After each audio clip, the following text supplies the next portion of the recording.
come all to a beautiful show.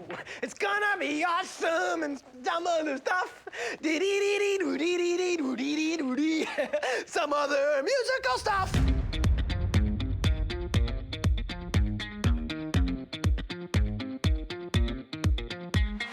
This is Special Session for the week ending Friday, January 31st, 2025. I'm Brian Schott, Managing Editor of Utah Political Watch, and this week on the show, we've got a bunch of news from Utah's Capitol Hill. Where was Sean Reyes during his time as Attorney General of the state? Not in his office. Lawmakers blink first in their stare-down with public sector labor unions. More proposed laws in the legislature prompted by conspiracy theories, and I'll give you one guess which party is pushing these proposals. And Utah is a little bit closer to a resolution in the case over gerrymandering, but not much. We'll get to all that in just a second, but a little bit of housekeeping. If you have not already subscribed to this show, please do, or suggest it to a friend. Help new people find the program. You can subscribe wherever you get your podcast. Also, if you take the time to leave a rating and review, that just helps more people find the show. You can sign up for my newsletter for free. It's absolutely free at utahpoliticalwatch.news. You'll get all of my journalism sent to your email inbox. However, if you want to support my work covering Utah politics, make more journalism possible, more podcasts like this possible, you can become a paying subscriber for as little as $5 a month, and you'll have my eternal gratitude. You can also find that at utahpoliticalwatch.news. Okay, all that's out of the way. Let's get to this week's news breakdown.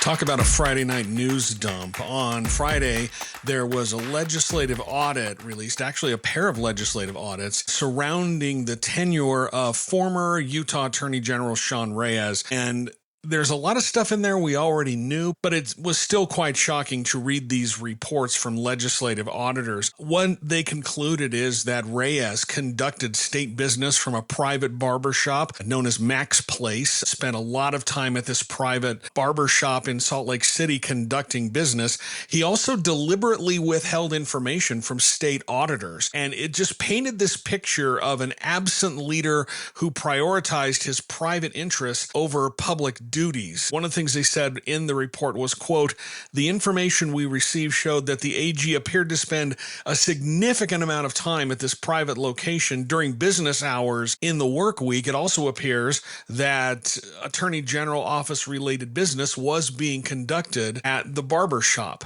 They also spoke to a number of his division leaders in the office, and he really did not appear to be involved in the day-to-day operations of the Attorney General's office, even though he was supposed to be in charge of the whole thing. Most of the division directors there said that they had little contact with Reyes during his time as Attorney General. In fact, he did not start attending a monthly meeting for division directors until legislative leaders launched the audit in November of 2023. They had this chart that was really striking that basically showed that Reyes did not attend those meetings, but the moment that this audit was launched, he made sure to get his butt there. So, you can put two to two together on that. They also spent a significant amount of time talking about Reyes's involvement with nonprofit organizations, and that created a conflict of interest because the Attorney General, not only here in Utah, but in other states, their job is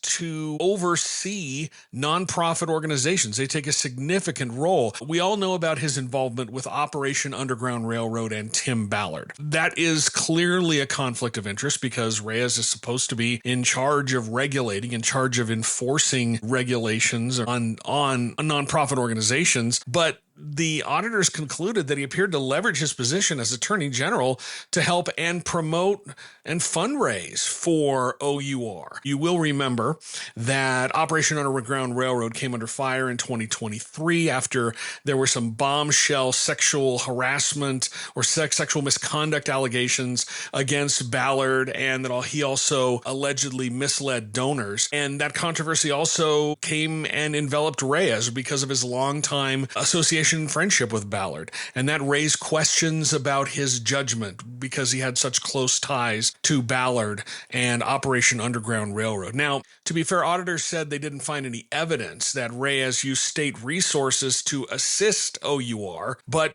he also held back information about his meetings with the group and his participation in events on behalf of OUR. Another thing they flagged, and this has been reported before, that Operation Underground Railroad donated about $950,000 to the Attorney General's office. That money was distributed to the Internet Crimes Against Children Task Force, ICAC, and it made its way down to local law enforcement.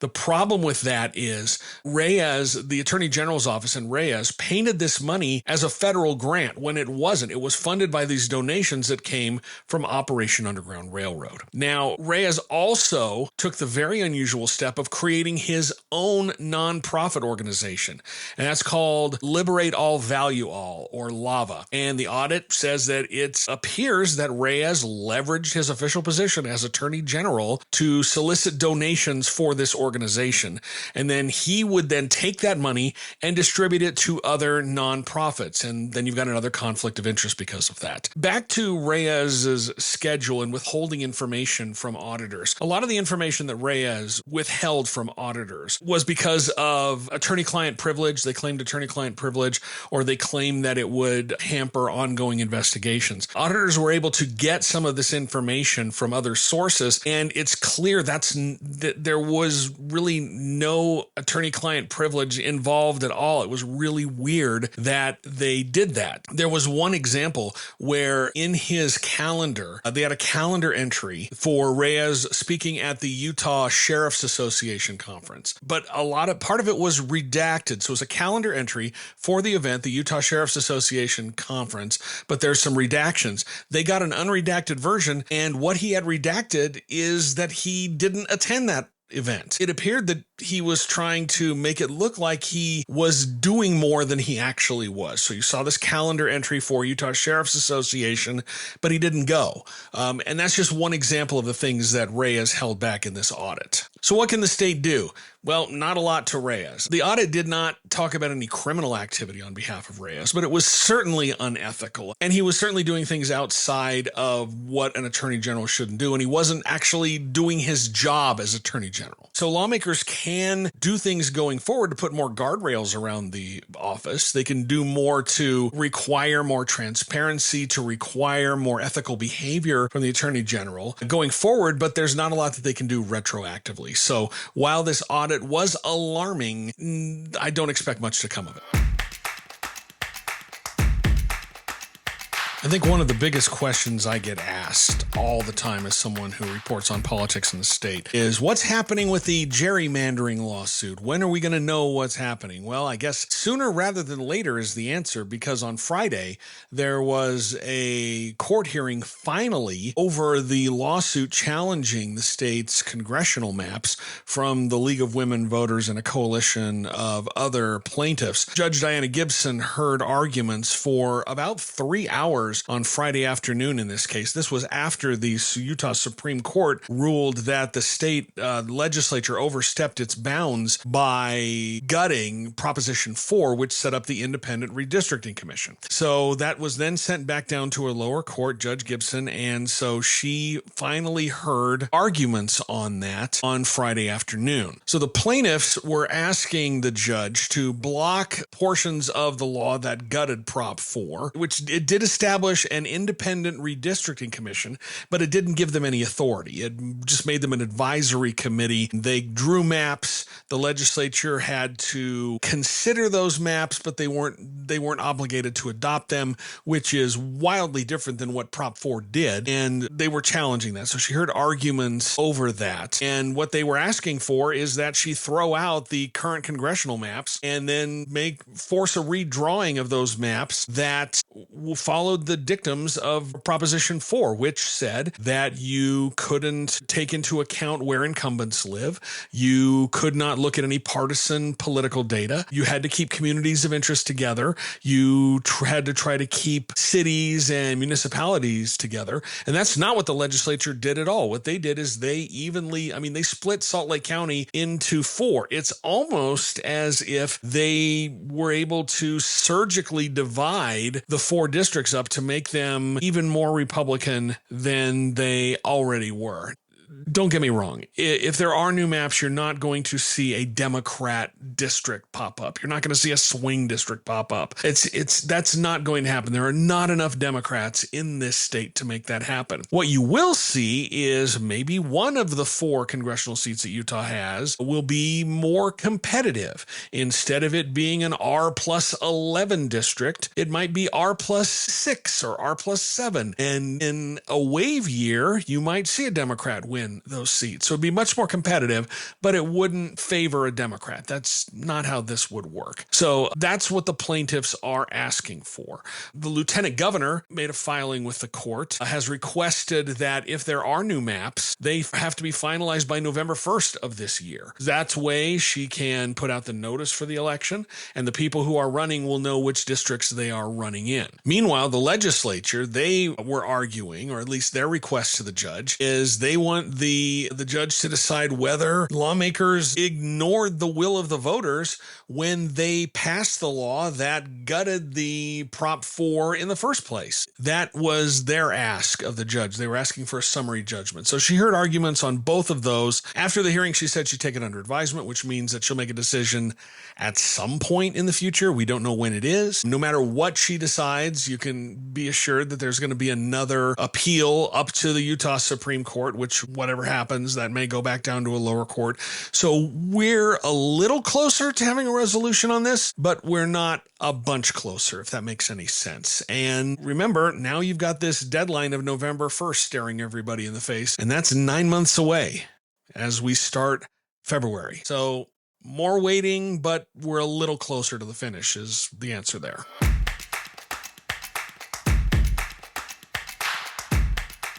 If you're ever wondering what power a union has, just look at what happened late last week up on Capitol Hill. Essentially, Utah lawmakers blinked. There's a bill, HB 267, from Representative Jordan Tusher that has just been steamrolling its way through the legislature, got through the House without a hitch. And what his bill did was it took away the rights of public employees to collectively bargain. That would really only impact some public employees in the state. There are some school districts that have a collective bargaining agreement with the Utah Education Association, the Salt Lake City Police, and the Salt Lake City Fire Department. And so this bill would take that away. It would also take away the ability for union members to pay their union dues through payroll deduction. Every time it came up for committee, it was packed. When it was in a House committee, there were 3 overflow rooms plus the committee hearing room. Same thing happened when it came up in a Senate committee. It passed an initial vote in the Senate. When it came up for a final vote in the Senate on Friday afternoon, all of a sudden, there's a pause on this rush to pass this bill. And that's because lawmakers are backing down. They have changed it. A version of the bill they made public on Friday takes away that they can no longer collectively bargain. The public employees can no longer collectively bargain, and it replaces it with a provision that says if there is a collective bargaining agreement, then every 5 years, the union members have to have a vote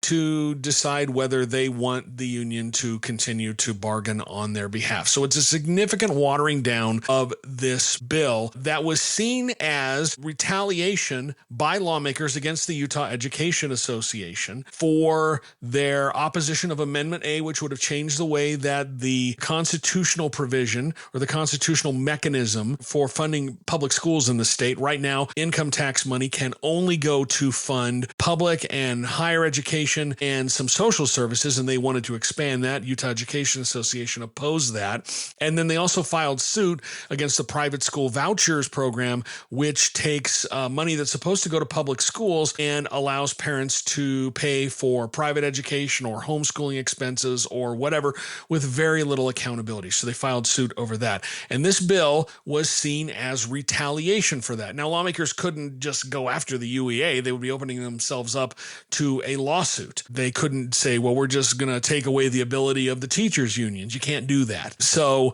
that's why they expanded it to say all public employees, which would have encompassed the firefighters and the police, and the ability, if other public unions wanted to do some collective bargaining down the line. So lawmakers have backed off that because of this massive protest by union members.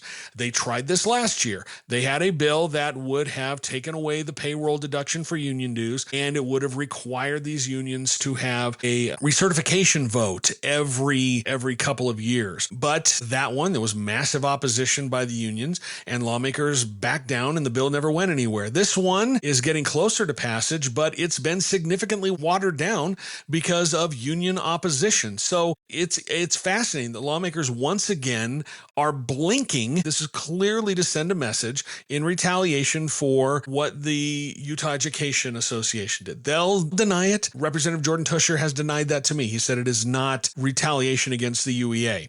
He wouldn't involve UEA in discussions over the bill, but he said it wasn't retaliation. But, it's not hard to do the math, and I'm not stupid. Lawmakers have backed down, and that just shows you the next time you want a tangible example of the power of employees unions, just take a look at this. And this wasn't even with a strike. There wasn't even a threatened strike. If you look at what happened in Oklahoma last year, I believe it was last year, when they were making some significant changes to schools, and the teachers in Oklahoma struck, and they went to the Capitol and took over the state Capitol. Lawmakers, it took them about 4 days to back down. Unions have quite a bit of power and influence. We saw that this week, and it wasn't even with a strike. So lawmakers appear to have backed down.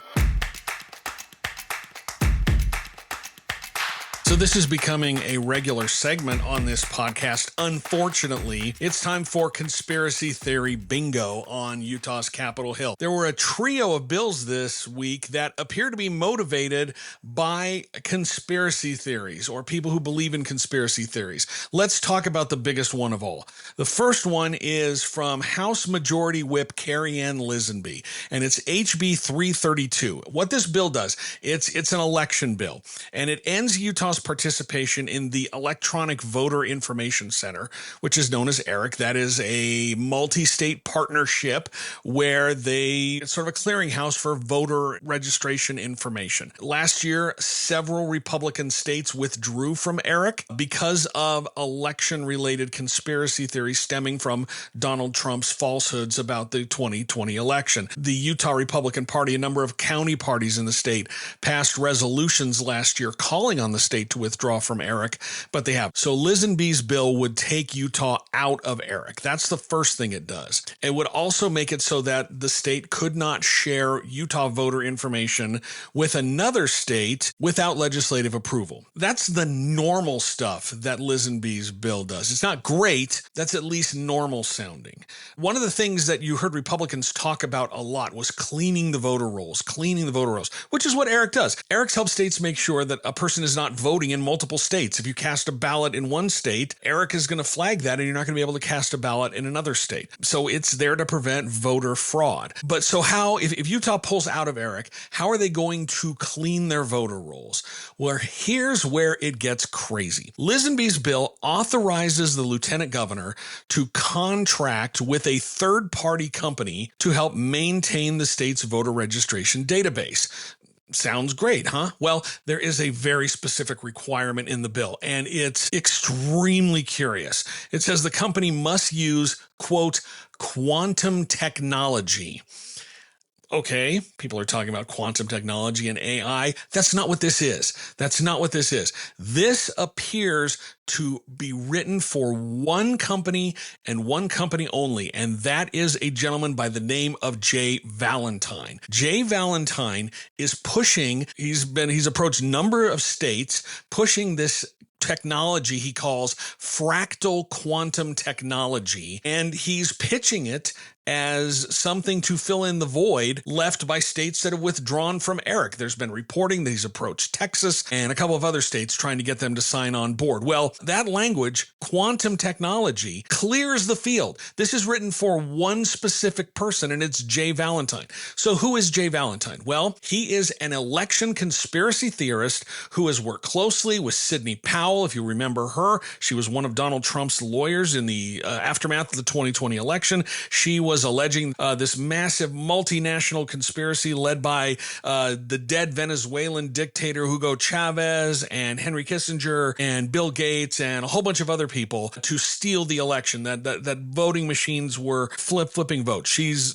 claimed without any evidence. And you'll remember she is the person, or Senator Mike Lee is the person who introduced her to Donald Trump in the first place. He doesn't like to remember that, but that's where the Sidney Powell connection came from for Donald Trump. So that's the first person that Jay Valentine has worked with. The Texas Tribune has reported that Valentine's quote unquote technology, this fractal quantum technology, was first funded by Mike Lindell, MyPillow CEO Mike Lindell, who has also spread wild conspiracy theories about completely non-existent election fraud.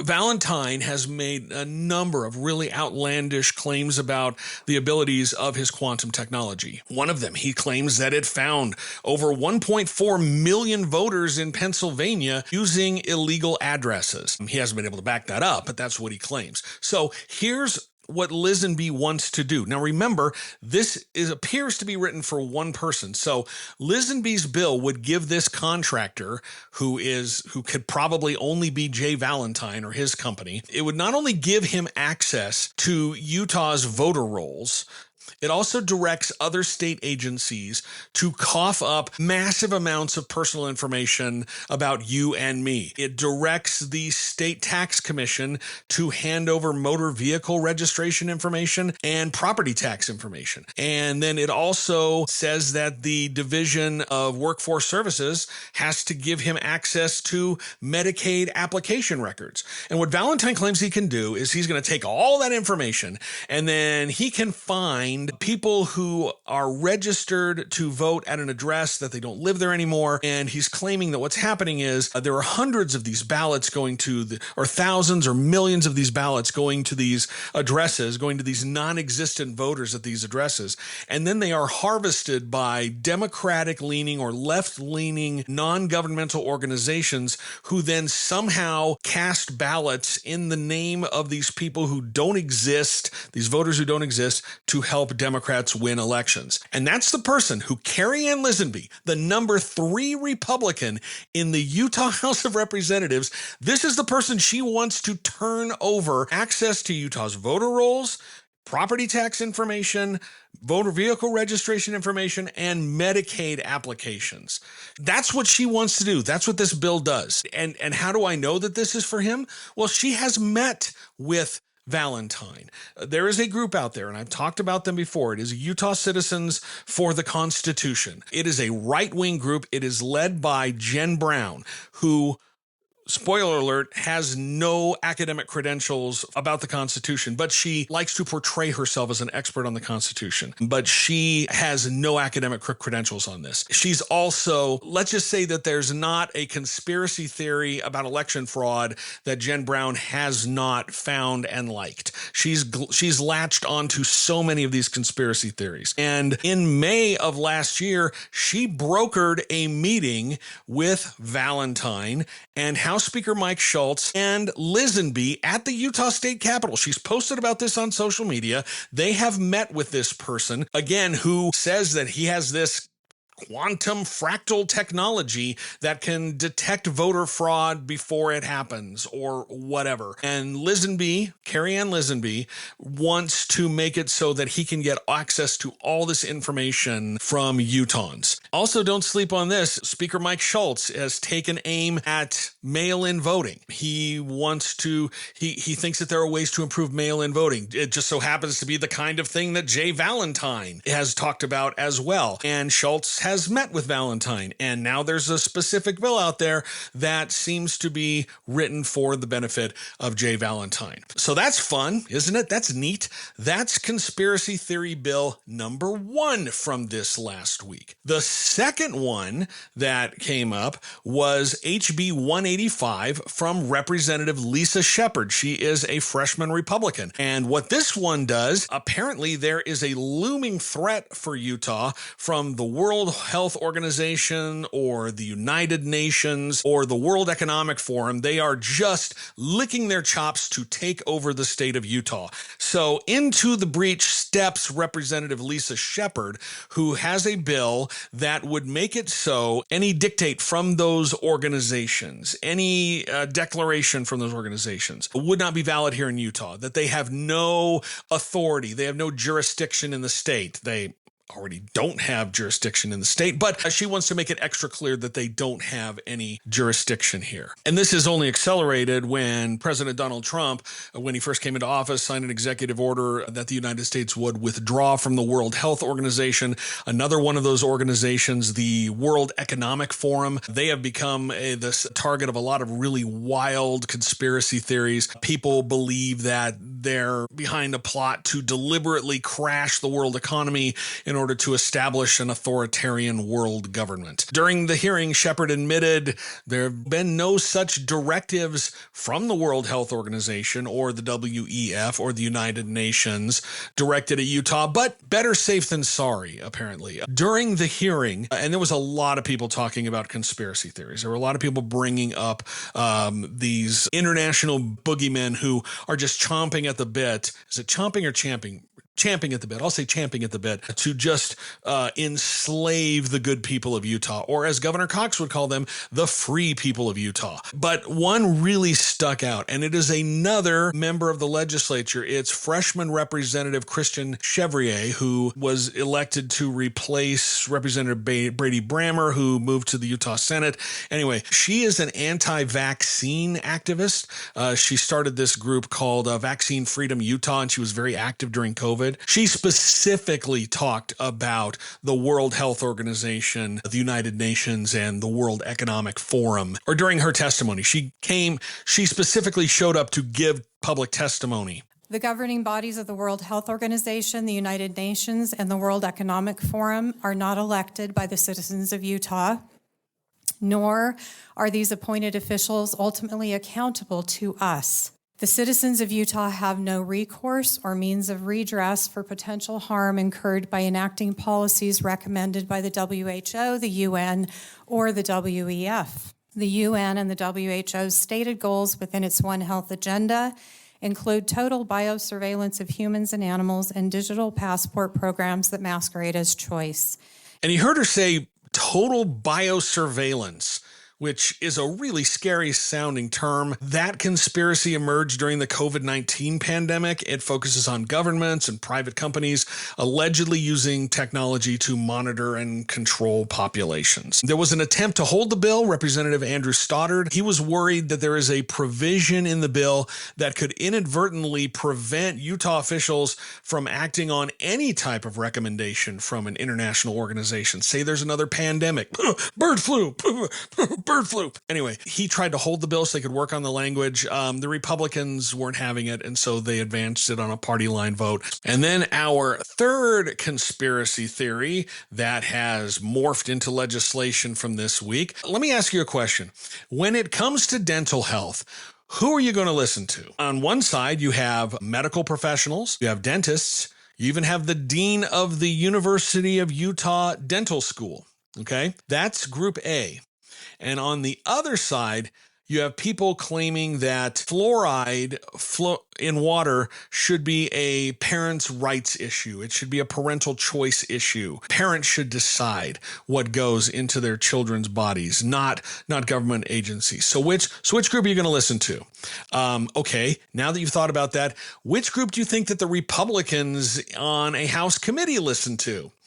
If you said the medical professionals, you are 100% wrong, because that is not who they we're listening to. This is a bill from Representative Stephanie Grecius to remove fluoride from Utah's water systems. Right now, you can't put fluoride into water systems unless there is a public vote. And Salt Lake and I believe Davis County voted to fluoridate their water. There's about 43% of the population in Utah has fluoridated water. Well, and that's because of a citizens initiative, which was passed back in 1976, allowed people to vote on whether they wanted fluoride in the water. And that narrowly passed, but that has been the law. Well, this would undo that and say you can't put any fluoride in the water. But if you do want fluoride, then a pharmacist can give you a prescription for a fluoride supplement. This is just the latest fight against water fluoridation. This is being headed actually by the right-wing group Utah Parents United.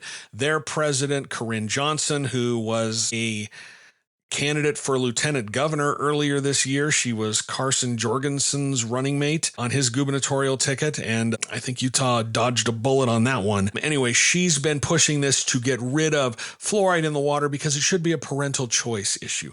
Parents should have the right to decide what goes into their child's body. But apparently that's not the case when it comes to gender affirming care for children. I don't know where the line is. I guess the line is where it's most politically convenient or where it appeals to your base. So anyway, that's the third conspiracy related bill up on Capitol Hill from this last week. Your government in action, neat.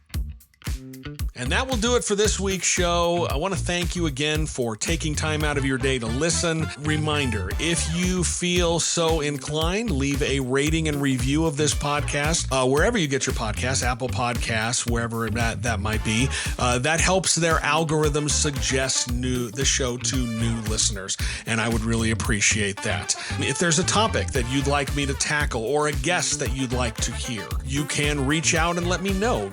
My email is on the website. That's utahpoliticalwatch.news. You can also find me on social media. I'm on Blue Sky, Threads, Facebook, Instagram. I'm available on all of those platforms. Also, take a moment, if you haven't yet, sign up for my newsletter for free at utahpoliticalwatch.news, and you can become a paying subscriber, because this kind of work, these podcasts, the stories that I write, they take time and resources, and I can't do it for free. If you feel like you can, for as little as $5 a month, you can help support this critical work of holding our elected officials accountable. And that's at my website, utahpoliticalwatch.news. I'd really appreciate it if you could take that extra step. I completely understand that not everybody can swing a subscription right now, but if you can, I would really be quite thankful. Special Session with Brian Schott is written and produced by me, Brian Schott. Thank you so much for listening. We will talk to you again next week.